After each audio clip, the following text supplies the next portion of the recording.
Rebecca, I think, asked me to speak because she heard something about rap. I rap about as good as I breakdance. And I got kicked off my first breakdancing crew. But I reformed my own group, okay? Took my old group back on, guess what? We tied. So my overall record of breakdancing is 0 wins, 0 losses, and 1 tie. But I actually retired from breakdancing and rap this morning. So, yeah. But thank you so much. Thank you so much for letting me have a chance to talk about this family that I love, this community that I love, this history that I love, and this tradition of excellence in teaching here at this school. So I want to talk about that.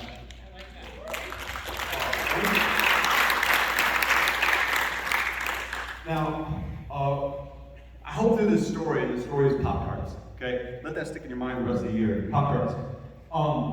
That if you're new here, that this story helps you learn about where you're at. When I went to teach at the Tec de Monterrey in Mexico, I was at a PD and I was paying attention, but this teacher must not have thought I don't know. She turned to me and said, "Do you know where you're at? You're at the Harvard of Mexico." I was like, whoa, I gotta up the game. So I want you to know where you're at if you're new here, okay? Because that's important to know the tradition you're stepping into. Also, I want, if you've been around a while, I want you to come in to Monday with some enthusiasm. And then deep knowing why kind of enthusiasm. A 30-year plan type of enthusiasm. So I want to talk about that. Now, you're probably saying, hey, come on, I got stuff to do. I got stuff in my room to do, and you're going to talk about Pop-Tarts? Come on.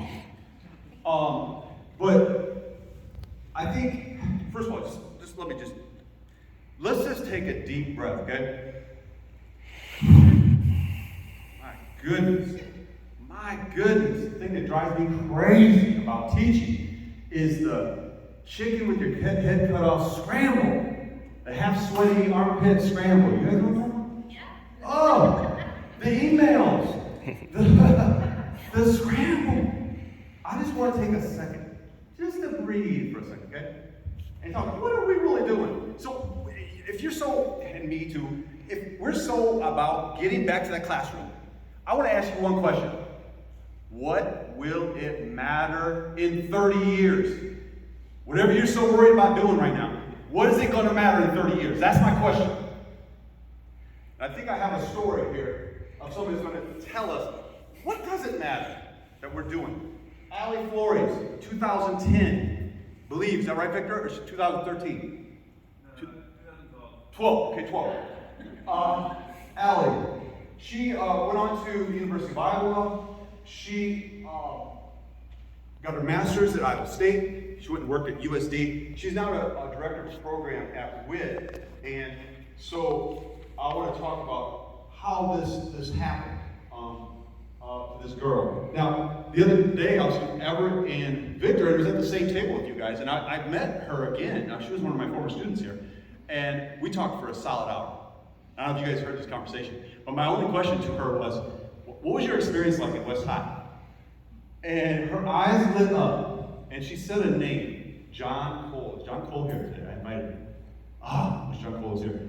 She mentioned one dude who changed her life, John Cole. He was a counselor here at West High for many years.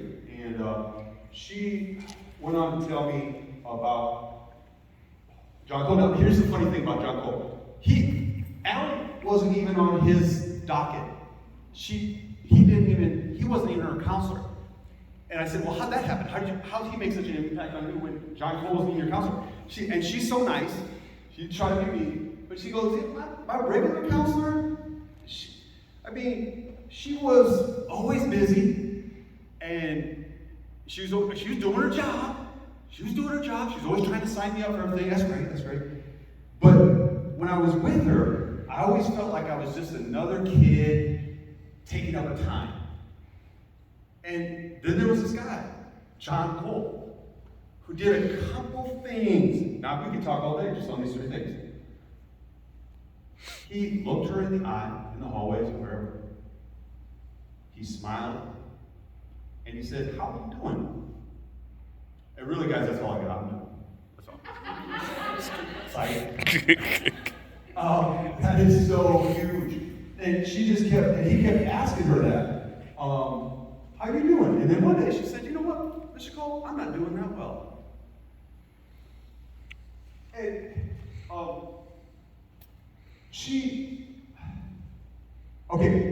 look at Ellen. That's how she looked in high school. She was put together.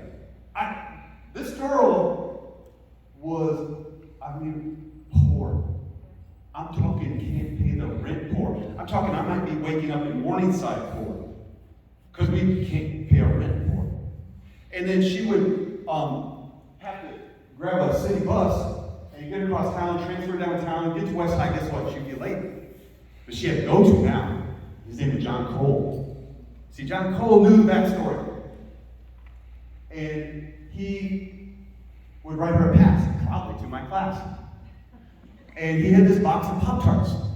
You see, Allie woke up in places where the people in the family probably said, "Hey, my fridge, it's all yours." But you know how it is when you're in someone else's house? You don't just come in like, "Hey, that's my fridge." No, you don't do that. You tiptoe when you're in someone else's fridge. She's nice, so she probably didn't eat. And then he's got that box of Pop-Tarts. Always that emergency Pop-Tarts. Probably sent her to my classroom with Pop-Tarts. And you know what? When she arrived in my classroom, you know what I probably thought? What's wrong with this girl? Doesn't anybody take school seriously anymore? Was she always late? My goodness. Because I didn't take the time to get to know Ellen. Like John Cole. Thank God for John Cole. Right? And there's a whole bunch of things. Not just the Pop-Tarts. We found out that she ran out of contacts for her eyeballs. Couldn't see the board. You know what John Cole did? He figured out a way to buy her contacts. Because you got to see the board. You know what John Cole would be? If you were playing basketball and you were here on Saturdays, you'd see John Cole in his counseling office doing something. One of the things I think he was doing was figuring out how to get this undocumented immigrant into college. He found some loopholes, I don't know what he did. But he got her to go to the University of Iowa. And then came orientation day. Now, you say orientation, whatever. Just get the family, drive to Iowa City, we'll be ding dong, right? That's a big thing. When you don't think that your family car can make it on a 600-mile round trip. Because if that car goes down on I-80, you're done. You're done. John Cole saw the situation, said, "Hey, pile it up in my Buick. Let's go." Took the family, and I'm cracking up in my head, picturing this. Big old gringo sitting in a car full of Spanish-speaking family. I love it. You think that's comfortable? And by the way, where is that in the handbook? Oh my goodness gracious. You think in the handbook they say, gotta get Pop-Tarts, gotta have contacts, and you've got to drive families across the state and back. See, some people's standard is so freaking high, the handbook is like, whatever, handbook, whatever. That's John Cole. That's his standard. And by the way, when you new people here, welcome to that tradition. That's West High. Now, so here you got this undocumented worker, or the undocumented student, right? Who goes on and gets her master's. She is now, and you say exception. Oh, there's always an outlier. There's always somebody who gets through the system, right? No, I love what Mandy Scott said the other day. It takes an exceptional community with people, exceptional people like John Cole, to make exceptional people like that. You know what she's doing right now? I invited Allie here. She's at WIT, and she's the director of the program, and she's hiring people who are going to be out trying to get kids who wouldn't otherwise go to college. And she's hiring them. And you know what kind of quality she's looking for in these people? John Cole. That's the work that goes on 30 years. That's the kind of stuff that lasts. She's looking for John Cole. and I wish you could make it here. And for you newbies, I wish, and I'm going to name them because that naming thing is important, I think. But we're going to name some people here. Because there's a tradition of all-in folk. One of them right here wore this jacket. All in. Larry Flom, Denny Wynn, Coach Kiner, Coach Moore, Julie DeGroot, Janet Young, Paula Hamp, Shelley Nash, Jamie Graff, Bernie Scalero. These are my people. You got your list, that's cool. These are my people. These people touch my imagination, made a difference. But we also have people right in amongst right here, right now, who are that contact, Pop-Tart, Iowa City kind of involvement. Right there. Betsy Becker. Holy smokes, she was smart. Tennis Van Buren, right here. Coco, I don't know where you're at. Coco. Cofield. Brandon Holmes. That's the all-in tradition. You know, I'm a person who opens up the door for the people who, the reunions, who want to come back to West High. So I open up the doors and I stay around, I hang around, I listen to the stories. And they always want to go to the same room. If you're in 216, man, you got some shoes to fill. They always want to go to 216. And it's so funny to see 50 and 60-year-old people just kind of come into that room where they want to soak the spirit of Larry Flom. That's what they want to do. And they just sit there and they bask. And you know what they don't talk about in that room? Oh, he was so organized. Oh, his classroom was spaced out so well. Oh, man, was he knowledgeable about history? Oh, boy, was he... I got an A on this test one time. Don't talk about that. You know what they talk about? He cared for me. He visited people in the hospital. He took West Side kids to Europe. What? That's all in. That's the tradition of West High. By the way, they say, oh, yeah, it's cutting-edge methods. No, they didn't say that. Talk about that stuff. So, those people up there, there's a board up there that says retired teachers. There's a bunch of them that started in August 1972, right? And you look at it, a lot of them ended in the 90s. They put 30 straight years, and luckily I fell into that group. And there's thousands of people on the We Are Wolverine thing that keep planning all school reunions because they're trying to get back to the vibe. There was a vibe at this school that people still celebrate 30 years later. And what was that?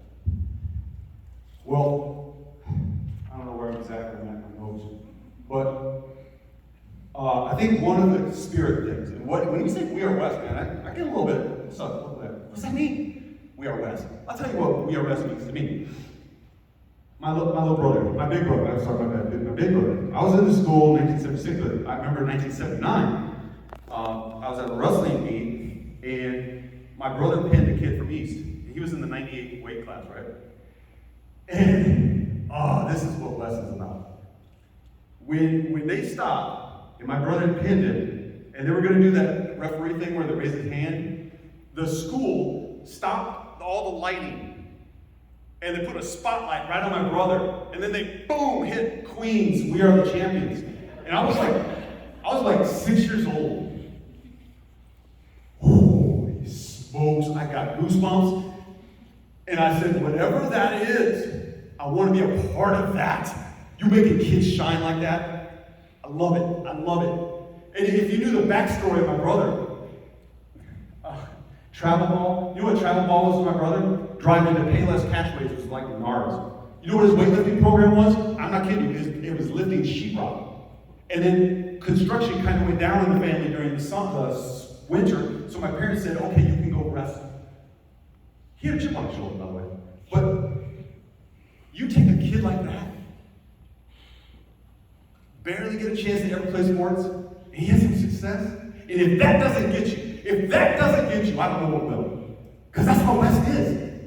It's those kids. A 98-pound kid, you know how easy he could have been left behind in the dust? Easy. Spotlight. That's what's hot.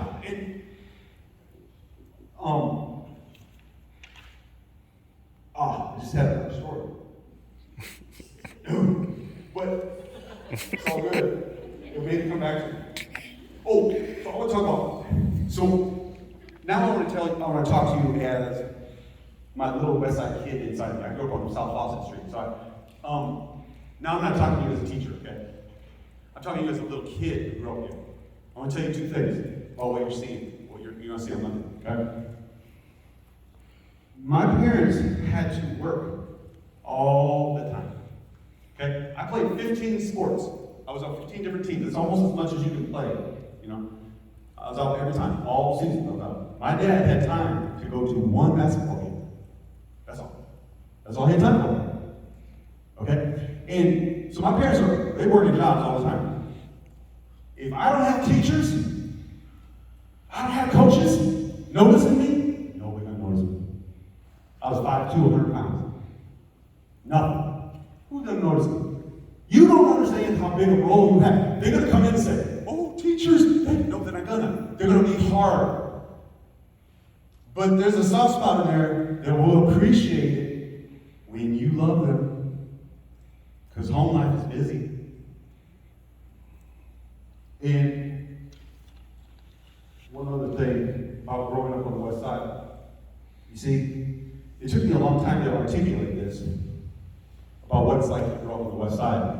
But what it is like is to know that where you live is not desirable. That if anybody had a chance to leave, they would. That's where I grew up. If you had a chance to get out of my neighborhood, you would. You'd just get out. Please, the little West Sider in me is begging you. Don't turn this school into that kind of real estate where if you can leave, you're out. It's the anchors on that board. It's the glue on that board that changes lives. It's the John Coles. It's the people who get Pop-Tarts and contacts and go all the way to Iowa City. Not even the extra mile, the extra 600 miles. And so I know, oh no, he sounds desperate. West is needy. Oh, you know how that is in dating, right? Black clay. Desperate, needy people. It ain't needy. It ain't needy if you really understand what's going on. It could be the greatest joy of your life to come into a place like this and just throw it all in. I want to leave you with one image that sticks in my head. One of my dudes. It's on my phone there. Like right here. See that screen? I got 6. These 6 in the school year, I always remind me. It says, what's my best at this moment? I always got to be reminded. One of those is did he win? And he was at an all-school reunion, and he was sitting in a lawn chair. He taught here many years. And he had a shot glass on one of his throne handles, and he had a beer in the other. He had his dog at his feet. His grandkid was playing around. His daughter went to West, and there was like a whole circle of people, 60, 50-year-olds, hovering around him and coming up to him like little middle school kids and saying, Mr. Wynn, you're my favorite of all time. You want some more tequila? You know? And, oh my goodness, if you could have seen the smile on his face.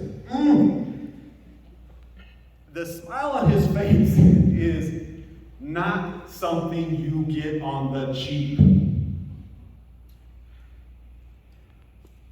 It's when you have invested your life, and you can look back, it's an old man, when you can look back over your life, and you say, I threw it all in there.